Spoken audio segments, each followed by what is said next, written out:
Hey, what's up, y'all? Welcome to the Lawns Across America podcast, the first one in a long while. Yes, so for those of you who have been calling me out and saying, are you going to keep the podcast going this year? And I am coming back and saying yes. Well, the answer is, just like every year, things get a little busy and the podcast is what drops to the wayside, even though this is really the thing I enjoy doing the most because it's that long form. I can just talk and ramble. And I am making some strides in being able to put out more podcasts. I'm working with somebody right now to help edit the podcast and also then take the podcast itself and break it down into pieces and then push those out onto the various platforms. So I've been working with the guy now. We did a test just over the weekend, and he came back with some results that look promising. So we're going to keep working together, keep developing this thing over a little bit of time. And then that way, if I can get somebody to edit these podcasts for me, it makes it a lot easier because then I can just come in here, I can just talk as I need to talk. They can edit out all my ums and ahs and all of that stuff, and we'll move on. They'll put the musical transitions in because I think you guys like those. I do. I like playing that 80s musical transition stuff. So anyway, today's going to be a little bit of a shorter podcast. I have an awesome guest here at the end, though. But before we get there, I want to talk a little bit about the app. I assume most of you that listen to the podcast here, you have downloaded the Yard Mastery app. If you haven't, go into either app store, and it is just called Yard Mastery, and it's going to give you a program based on your grass type and soil temperatures. There's a semi-custom program there for you that will dial things in, again, with soil temperature data that we have, as well as where you live and that type of stuff, and what your grass type is. You can also measure your lawn in there. There's a journal so you can keep track of your apps. And then again, it'll tell you what to put down and when to put it down all during the year, obviously using the Yard Mastery products.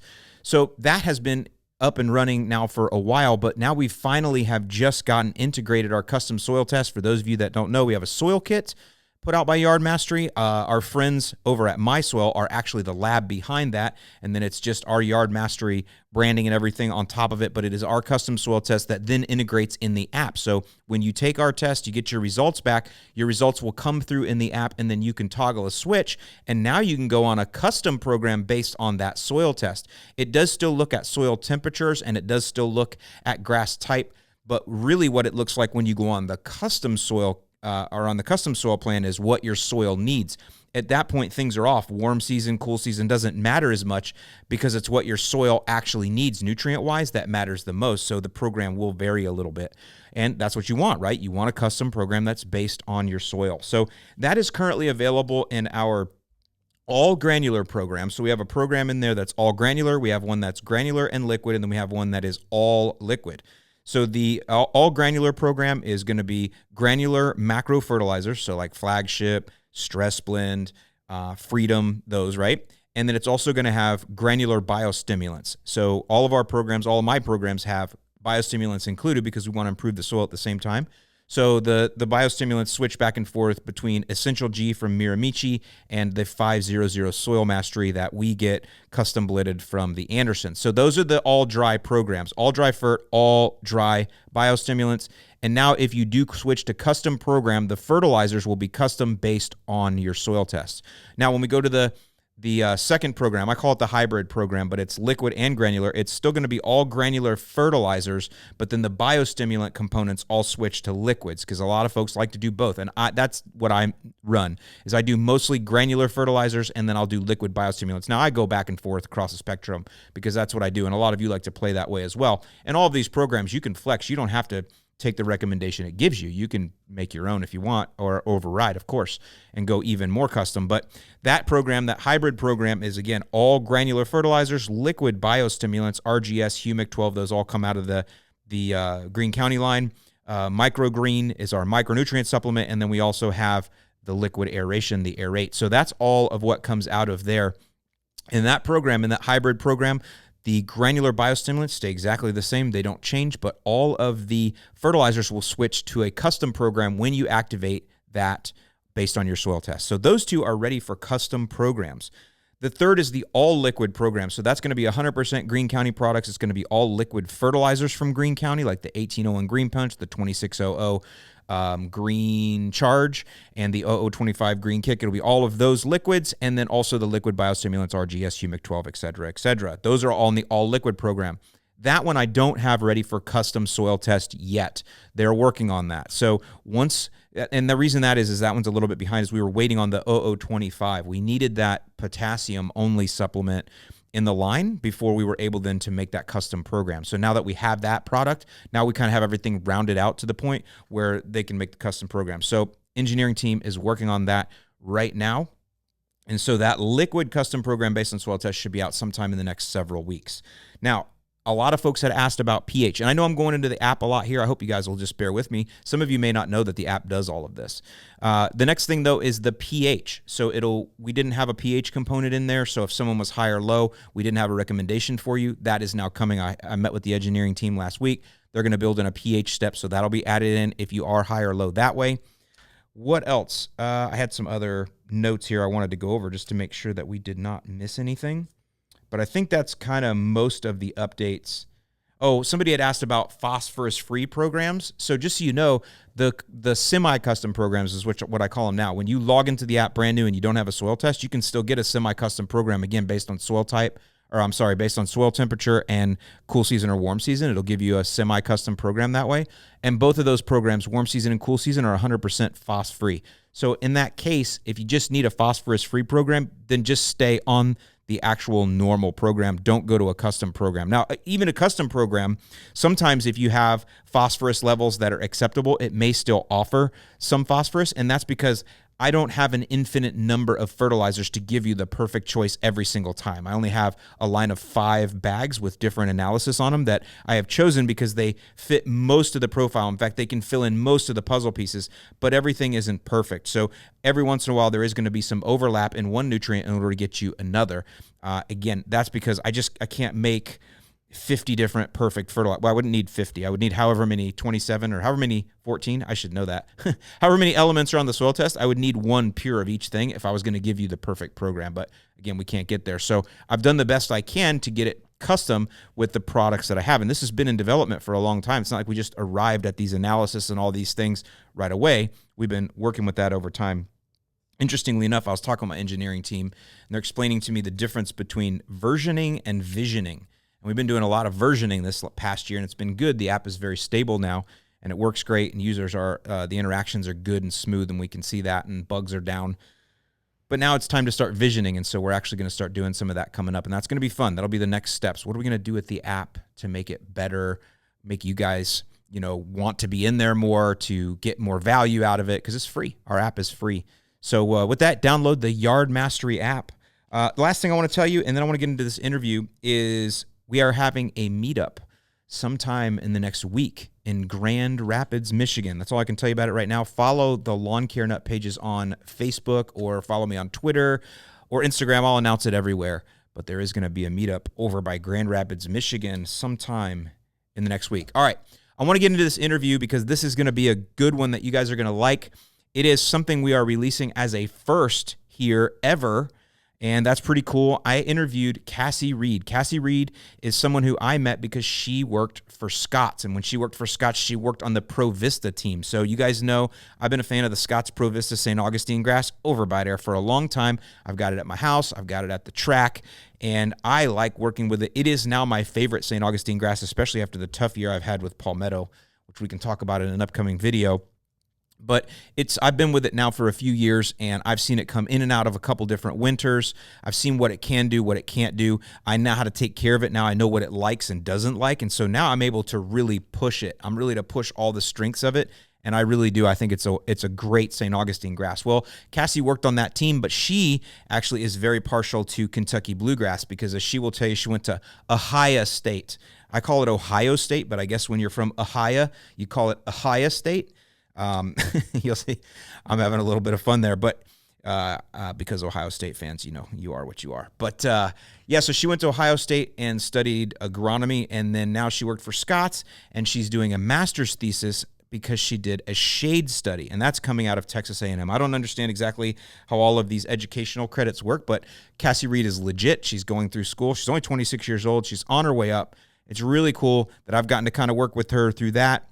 And now I got to interview her because she is going to release the results of the shade study that she did with the Kentucky Bluegrass version of the Scotts ProVista. I have to say it right. Scotts ProVista Kentucky Bluegrass. She did a shade study with that, and she's going to release some of the results here just preliminarily. It's all being written up. It's going to be released at some point. You have to do all this writing and all these things have to be approved, but she's able to verbally talk to you today about some of what she has discovered with the Scott's ProVista. And we're going to go into the ProVista in a little bit more detail in general, because I think it's something that a lot of you should start to consider. So with that, I hope that introduction was adequate. Let's get into my interview with Cassie Reed. So Cassie, tell me about how you got to start working with Scott's, because that's a pretty cool bullet point on a resume, being one of your first, forays into the job market. And now, as we're going to reveal later in this podcast, something really big that you're doing with them. But tell me a little bit about your time with Scott's and how you got to work there. Yeah, so I actually got my bachelor's of science from Ohio State in agronomy, and I grew up on a farm, so I thought I always wanted to be an agronomist, crop consultant, and my first job right out of undergrad just kind of rubbed me the wrong way. It wasn't what I wanted at all. So I took the job at Scott's as a temp, so they'll hire people on, and it's like a 11-month temporary position. They're really more designed for people like summer jobs and stuff like that, like seasonal help. So it was very much just something that I thought was temporary for me, just as much as it was for them, because I did not want to be in grass. And the first couple months, I always make a joke with them about it. I hated it. I was like, what am I doing? Like, I grew up having to mow my lawn and like weed eat, and like that stuff is hard work. It's not fun.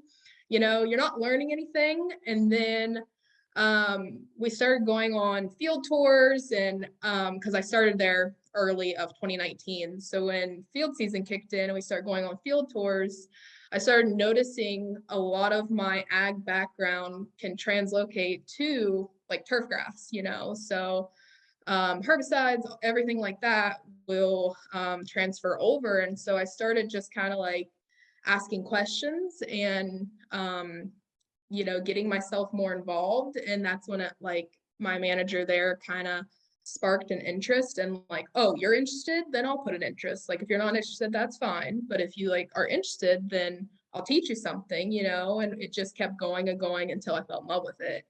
I really, really created a passion for it. And it got to the point where, and I'm not meaning this to sound cocky, but I felt like I was good at it. I never felt like I was good at it in ag, and I grew up with it. So I never understood. And maybe it was just the crop production industry that I was in. I don't know, but I never felt like I was good at it. I wasn't excited to go to work every day. It just wasn't, the passion wasn't there. Now I had something that was absolutely lighting a fire inside of me that I didn't know existed. People talked about wanting to go to work every day, and I found that with this job, I loved it. I loved being there on weekends. I was always learning something. So yeah, that's kind of how I got into it. What were you specifically doing that you loved so much? You're going in on weekends. What is it that you're doing? This is when you're interning. Is that still the key there? So so I was technically a temp for all of 2019, and then January of 2020 is when it was kind of like June of 2019 when I expressed hey, I would like a full-time position to my manager. And he was like, okay, I'll see what I can do. There's nothing open, so I'd have to open a position for you. And I was like, well, I'm really interested, because if you don't open a position for me, I'm going somewhere else in turf. I want to stay in turf. He was You're working on ProVista with them. Yes. And so when you get the job that full-time, what is it that you're doing there? So I was kind of split working with seed production, and then mainly what I was doing there, the world headquarters is there in Marysville, Ohio. I was working on research trials. So everything with ProVista, we were working on with the Bluegrass and the CNA, greenhouse, field trials, everything. And what I really loved about it, the technology, and I know we'll get into that, but I was able to, at Scott's, see all of our conventional products and then see our technology and those added benefits it provides. And I mean, we're redefining the species by being able to have that technology, and it was just awesome. And I just got to the point where I was like, I'm not a shy person. I want to talk about this product. So I kept telling him, I want to speak in front of people, whether it's internally or externally. I want to be involved in getting this product out there, because it was awesome. Yeah, so you had this passion because not only were you just working there, you were actually investing in creating this thing and making it better. And so you felt like you were a part of it. I think that's awesome. So that was the job that you had, or the the first experience. Now we're going to talk about how you kind of things came back around full circle and what you're doing with Scott's now in a different role.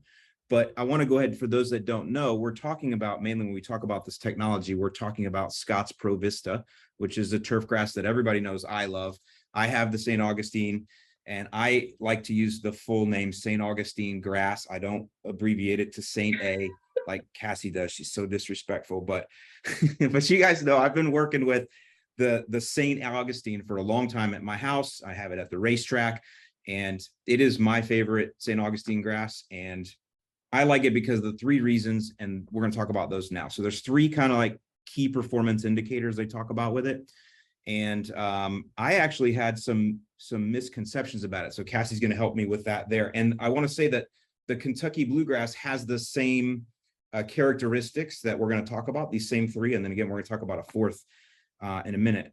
But the three characteristics are that it is slower growth habit. So half the mowing, I think, is what they say, but and I think it's even less. Like, they undersell that. It grows very slow in a positive way. You also get a deeper, darker blue-green color, in my opinion, but it's a deeper, darker color. That's the second thing. And then the third thing is it's glyphosate tolerant. So therefore you can have a clean turf stand because you can use glyphosate as a tool. So with those three things, I want to kind of zero in on the color part, because I had always thought that y'all injected something in there, not dye, but I had always thought you were injecting something in there, but no, it's actually a side benefit of some other things. So let's talk about a little bit about that. Yeah, so there's actually only 2 genes, and they're plant-based genes. So they're really unique that way. And a dwarf gene is one of them. So the dwarf gene is what gives you that darker green color. So we think that, you have a smaller space for the amount of chlorophyll cells in, your leaf. So that we think that's where we're getting the darker green color from. And then that dwarf gene is what gives you the half the mowing trait. And you're right, that's in both Bluegrass and St. A. And then the glyphosate gene is, you said it perfectly. It's a tool. It's a tool in your toolbox. Like, you as a turf manager, homeowner, like, you can use it or you don't have to. If you don't use it, it'll look like your Floratam, all your other St. Augustine grasses, right? But if you want to use it, it's there. So those are the 2 genes that give it those unique characteristics.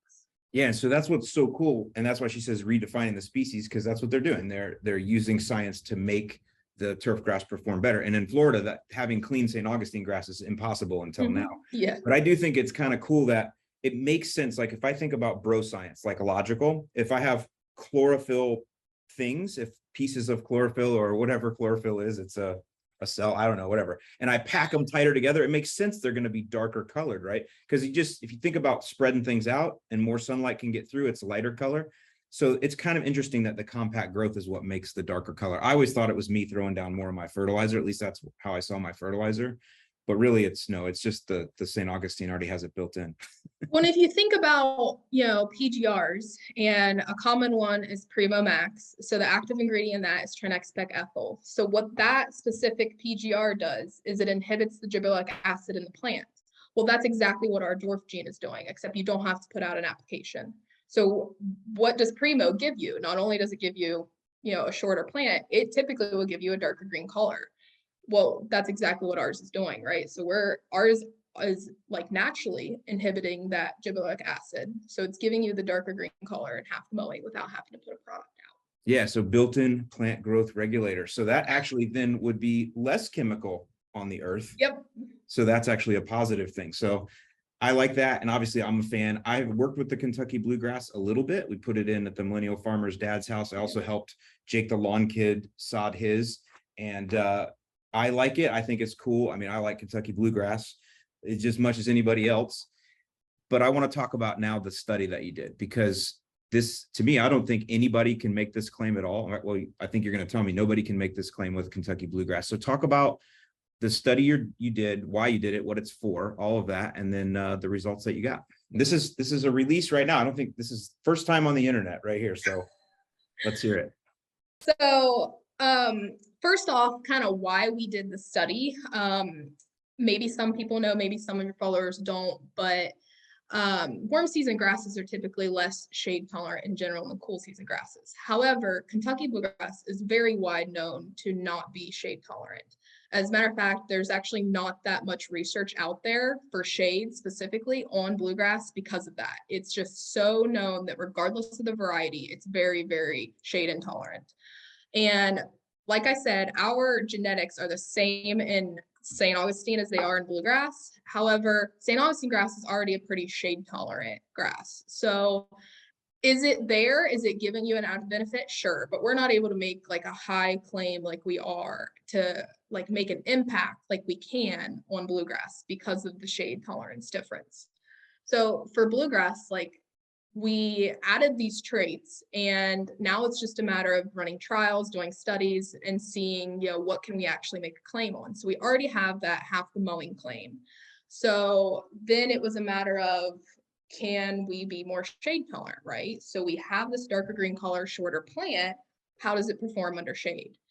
And so in fall of 2020, I went back to grad school. And so I started at Ohio State and we were going to set up this trial. And one of my coworkers was like, Cassie, this is a master's thesis. Like you should go back to school for this, get the credits for it because you're doing it already.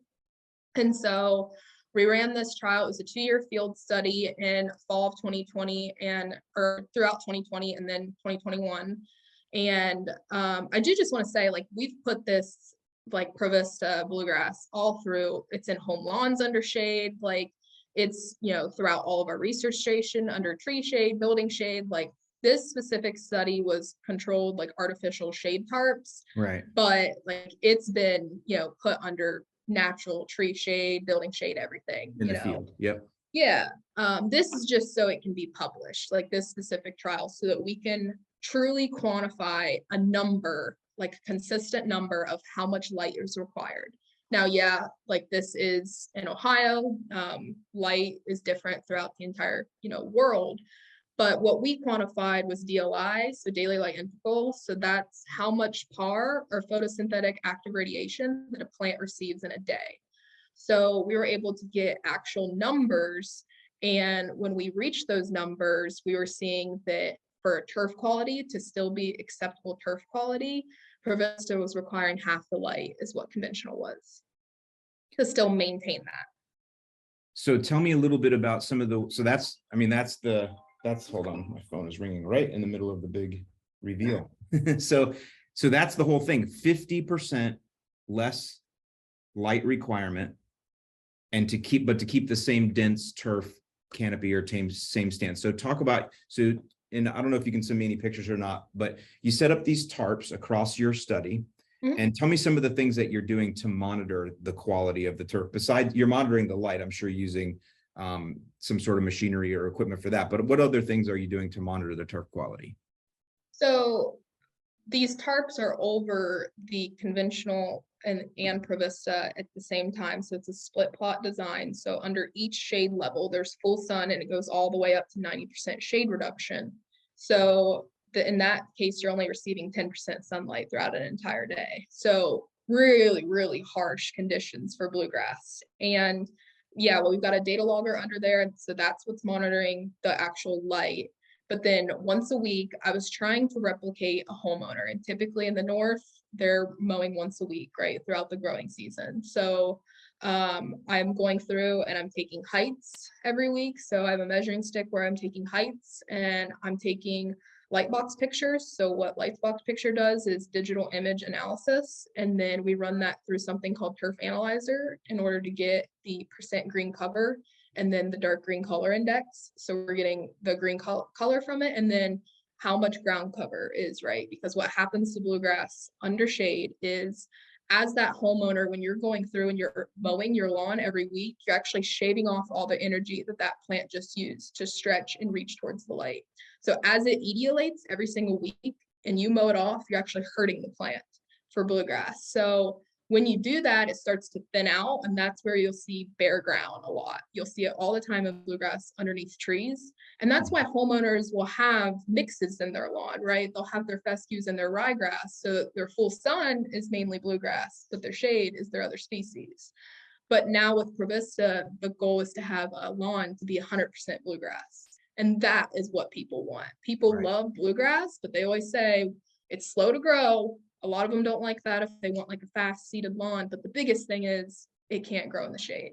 Everybody, regardless of what kind of landscape you have, sports manager, homeowner, whatever, you have shade, right? So if it's going to be a part of your landscape, you need your grass to grow. So when we're running this study, we're taking all these response measures to be able to quantify, like, does it do well in every aspect, right? So even under the highest shade, does it still have a dark green color? Does it start to stretch? And a lot of times it wasn't even reaching mowing height still. So it's wild to be able to see, like, when I say 50%, it's just like what you say about the mowing. You think we're being conservative. Of course, we're going to try and be conservative when we do this, just because we don't want anyone coming back and saying, like, well, it's not really this. So, like, it is conservative to be able to say that we require half the light as conventional.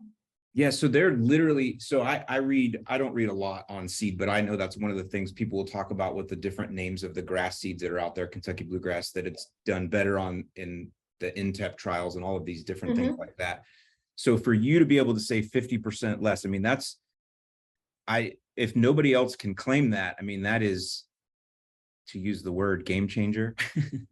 I mean, now you see why I say redefining the species of bluegrass, because we are. I mean, it's not shade tolerant, and sure, there are varieties that do better than others, but you still will never see someone have 100% bluegrass lawn because of it. Like, it's still not that shade tolerant.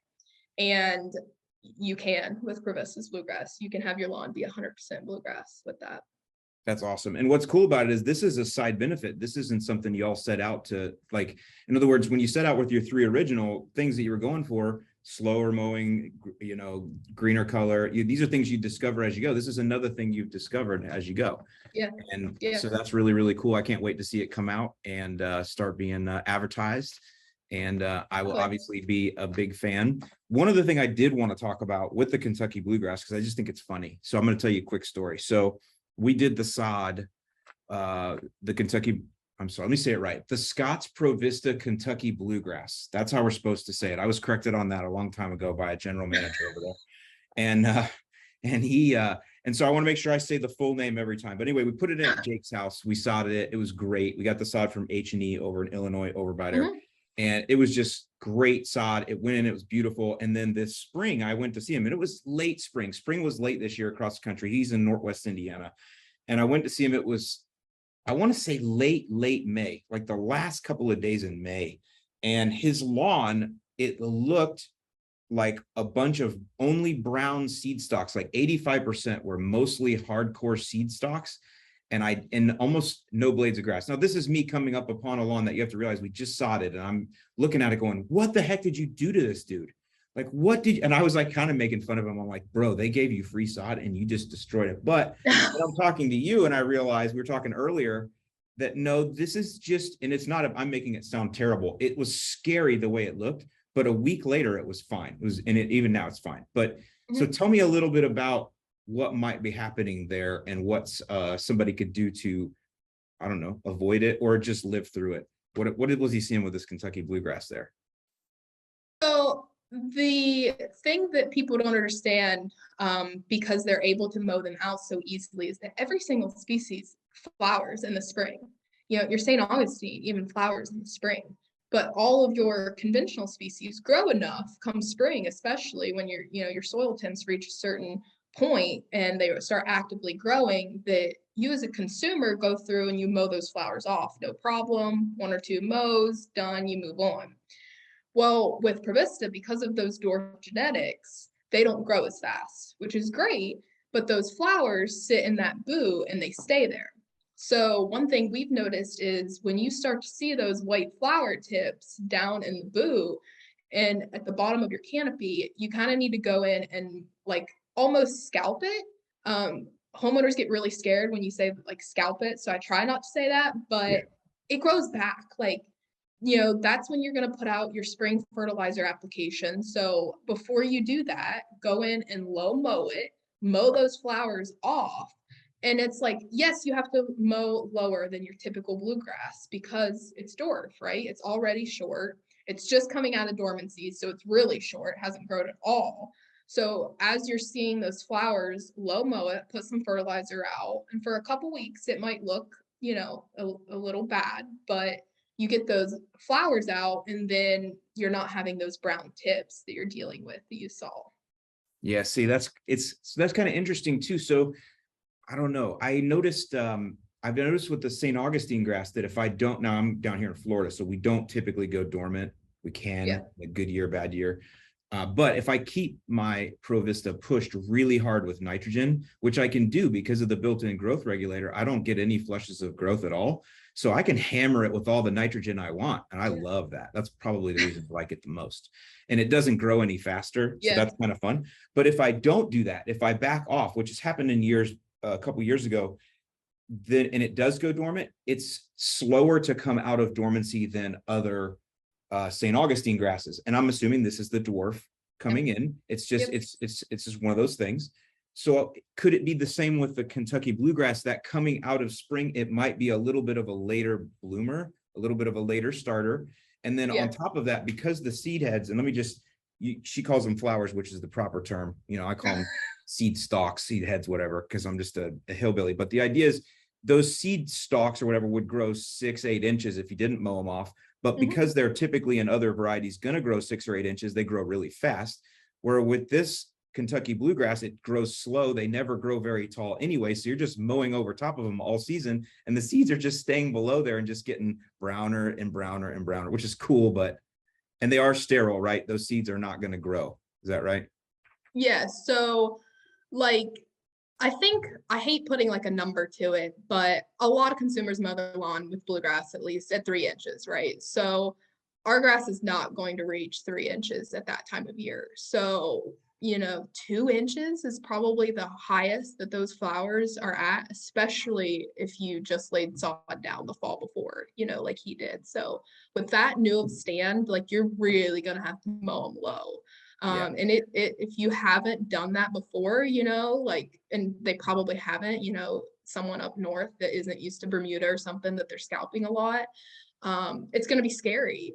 So it's a really hard to like recommend, because it's like, how do we come up with the wording, right? We don't want to tell you to scalp your lawn, because then like people would complain like, oh my gosh, you told me to do this, but just mow it low until you don't see those flowers anymore. And then as you get those flowers out, push it with fur, throw her down. I like it. Yeah, that's cool. It's like anything, you guys are, like you said, you're redefining the species, so you're going to have to redefine some of the maintenance too. And that's to me, that's the exciting thing. And I think that's probably why you like working with this, right? Because you're not only changing the grass itself, you're changing mindsets, you're changing just the way things are done. And that's, I can see how that's exciting. So with that, I can't wait to see the study released. 50% less shade is, tell me just right now, tell us what you're doing and what you're, when this is going to be released, and then maybe what some of your future plans are.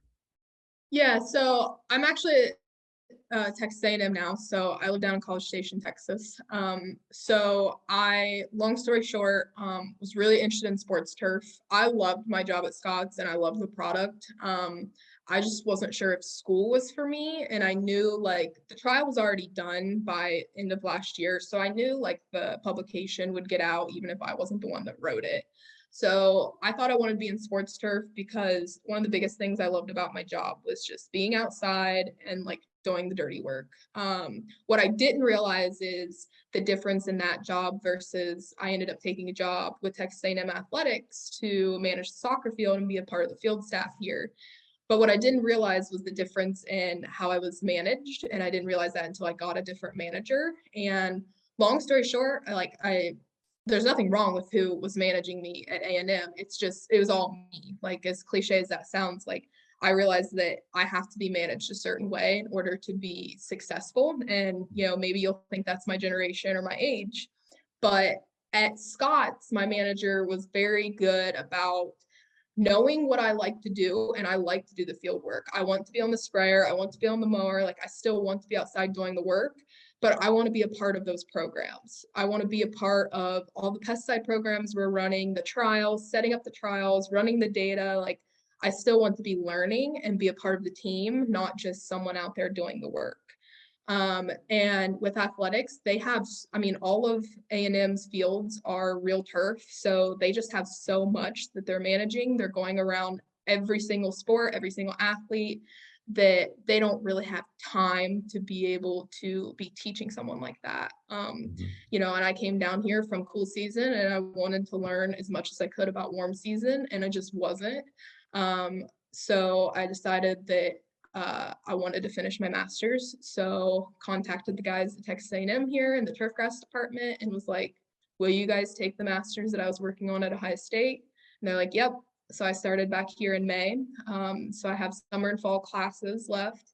And then since my trial was already done, I'm in a like bit of a different situation because I'm not running research here for my thesis. So I'm in the writing portion of it now. The data is all analyzed. That's how I know like the results already. I'm just writing.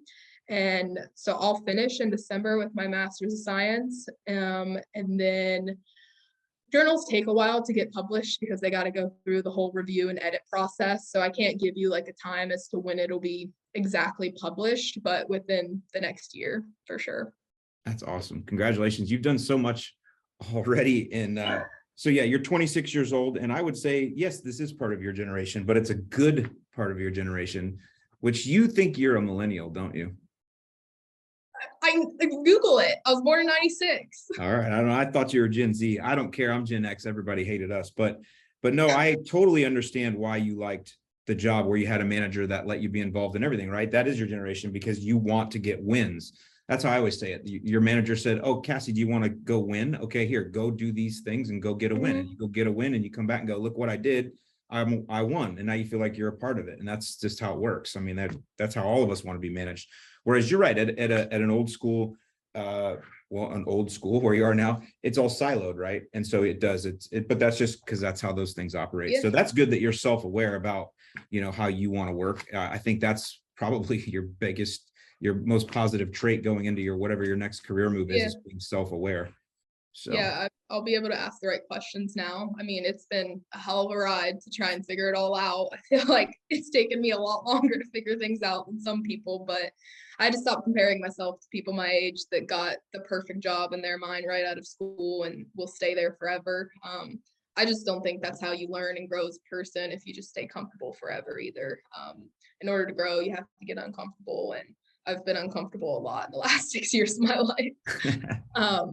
But yeah, I mean, I just realized like at Scott's that I was able to, I mean, it was really like my whole team too. Like, I mean, those guys are my mentors and they'll be a part of my life forever because they saw someone that was interested in turf and they were just like, whatever you want to learn, we'll teach you, like whatever you want to do, like we'll give you all these opportunities. And it's like, you are the kind of person that I want to be someday for someone who's 20 years younger than you, because I mean, I'll stay in turf because of those people. So I bet you see I can tell you that everybody that's in the green industry has a similar story. So I'm glad you got yours early because you have a long way to still go and a lot of things.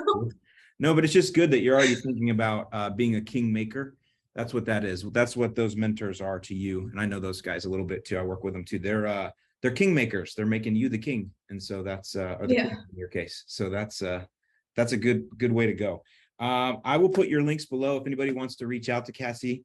I will put her Instagram and Twitter in the description below. And I look forward to talking to you some more. I'm going to reach out to you for a resource on some other things for sure down the road. And I am going to get you guys don't know, but Cassie is a closet St. Augustine detractor.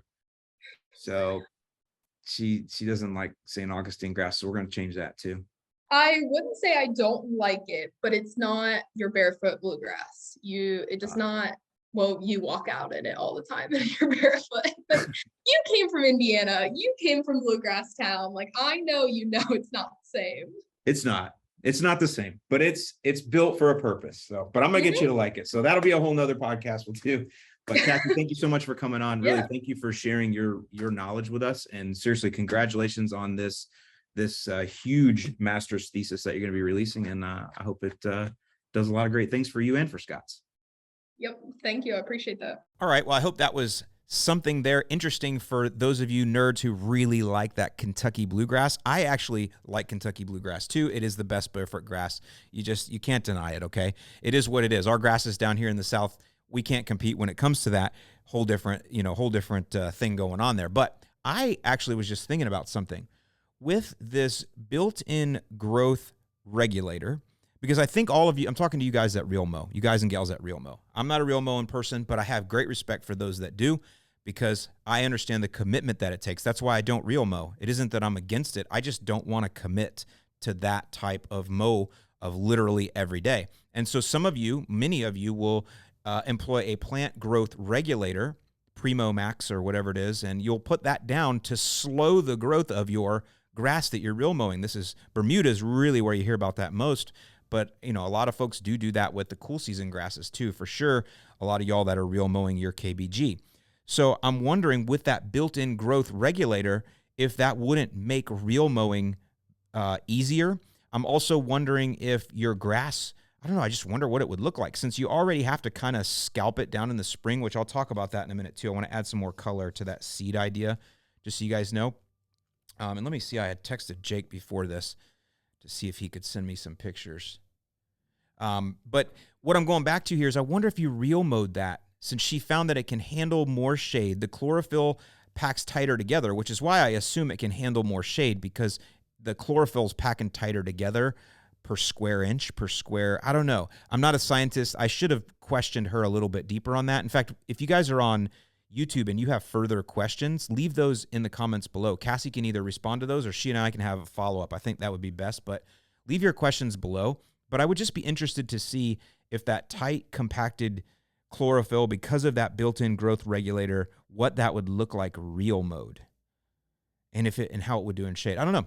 Just something to think about. Now, as far as the seed goes, I wanted to go over this. That's why I was going to go back and see if Jake was able to send me pictures here. Love this kid. Yeah, he's got some from far back. I'm going to call him and see if he has any closer up. But anyway, so what happens is, the Scott's ProVista Kentucky Bluegrass, I have to say that right. I don't want to dead name you, Kentucky Bluegrass, Scott's ProVista Kentucky Bluegrass. I don't want to be accused of that. So, with that slow growth, what happens is the seed stalks, you guys are used to seeing seed stalks in the spring, right? We get it every year. Grass starts growing, seeds come up, people panic. Oh my gosh, what is this new weed I'm dealing with? We're like, no, man, it's normal. It's your grass growing to seed, or as Cassie says, growing to flower, because that's the proper terminology, I guess.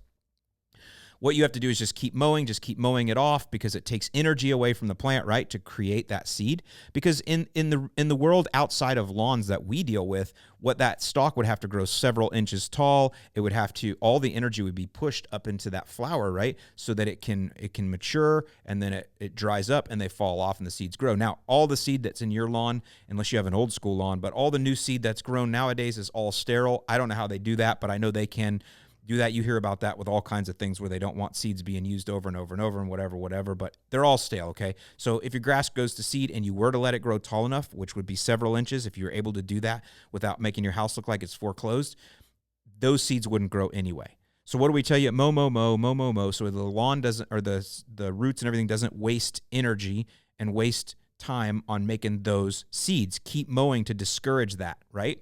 And that's what happens. You mow them off. The grass just goes, all right, well, I'm done trying to do that. You're recycling. You're mulching your clippings, so they're all going back into the lawn anyway. All good. No harm, no foul. It just sucks for a couple weeks. You have a couple rough mows. The stalks look bad. But overall, it doesn't look really that bad. Well, here's the thing. With the Scott's ProVista Kentucky Bluegrass, because it has a growth retardation to it, because it's regulated, it's slow, the seed stalks actually never get taller than 3 or 4 inches. And so we tell you to mow your Kentucky Bluegrass at 3 to 4 inches. And so what happens, and I guess this is what happened to Jake. Here's a couple overall looking pictures. I'll see if I can get some closer up ones. Is he's doing that. He's just mowing at 3, mowing at 3, mowing at 4, whatever it is, 3, probably 3.5. The seed stalks never get above that zone. So now what happens is they do come to full maturity and they turn this ugly brown. And the other thing is, because they're going to full maturity, and you're mowing off the only grass you have that can photosynthesize, it's like this reverse effect, it seems like, where the grass itself, the grass blades themselves go away and all of the energy is pushed up into the seed. And so then you're left with this brown lawn of low-hanging seed stalks. And it's scary looking, but it's okay. What you have to do is, they don't like to use the word scalp, as you heard Cassie say, but you got to mow low, 2 inches, whatever you can do, get down into the meat of all that stuff, maybe 1 inch, and just whack all that garbage off of there. And again, that kind of tells the plant, hey, what are you doing? go back to producing grass blades, and the grass blades will start to be pushed again. I guess that's the best way I can describe it. But when I saw it at Jake's, when we went over there, it was scary. I was like, Jake, what did you do to this lawn, man? So he probably doesn't have a lot of pictures and video of it because he was embarrassed. But I think once he called them, they told him, yeah, this is one of those things that, when you change the general growth nature of something, there's always going to be a secondary either benefit or not benefit. What is it? For every action, there is an equal and opposite reaction. That might be a physics thing, but it seems to be that way in nature. I'm sure there are nature terms for this, and I'm sure that over the years, man has screwed things up. You hear about, what is it, like New Zealand, where there's no predators or whatever, so there's these exotic caribou or whatever that run there that shouldn't, that are taking over. I think there's a few things like that in Australia. Crabs that were brought in to do one thing. I don't know. But you get the idea, right? We kind of have a way of that. But with Scots, they're being careful. Sorry, not to cast aspersions on you guys like you're ruining a continent. That was probably pretty terrible. I'm just rambling here.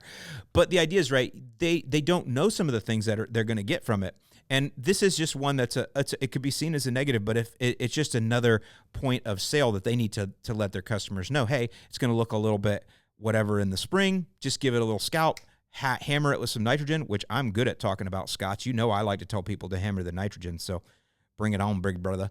And we'll get them to hammer it down, and we'll get that lawn back in green. And Jake's lawn looks great now. So figured I would just give a little more commentary on that because it was something that was pretty interesting and that I wondered about when I saw it. So, yeah, there you go. All right. Well, I hope this podcast has been interesting to you. I hope you learned a little something. I do want to do more of these, and I do like bringing guests on because they know things that I don't. And I do plan to bring Cassie back. She's interested in working in the community a little bit more, so we're going to find a way to try to do that to get her introduced in the community a little bit more and helping out. She's got great knowledge and legit creds, street cred. Legit credentials from colleges, universities, working on the street cred, which is one of the things that I like about her too. She's very interested in getting out in the field and getting some experience that way. So it'll be interesting to see what holds the future with Cassie Reed. I will give you some links to her social below. And again, hope you guys had a great week this week. Hope you learned a lot from this podcast. Leave me some comments and questions below. I'll see you in the lawn.